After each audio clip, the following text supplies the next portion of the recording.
Salamlar, vaxtınız xeyir olsun. Mən Adgözəl Lakşin, insan psixologiyası metodisti. Bugünkü mövzumuz ondan ibarət olacaq ki, daimi olaraq insanları hər hansı bir növ münasibət qurulan zaman yönəldən insanlar olur kənardan.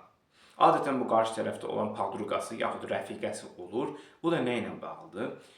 Bu adam oğlanla qız görüşməmiş, kənardan fikirlər bildirilir. Az başın vıraq, az cəhənnəm olsun. Tiplə get sən poxvu ye, qələtvi elə otur yerində. Sənin nəyinə lazım?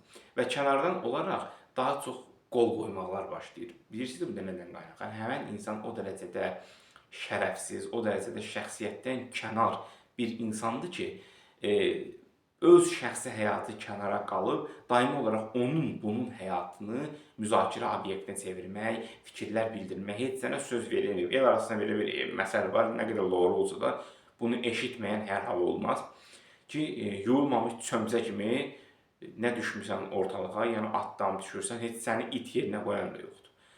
Və bəzən də biri ilə münasibət qurursan, həqiqətən ciddi düşünmək və ya daha çox qabarıq şəkildə hisslərini bildirmək belə qızdan qabaq qızın padruqası, rəfiqəsi ortalığa düşür.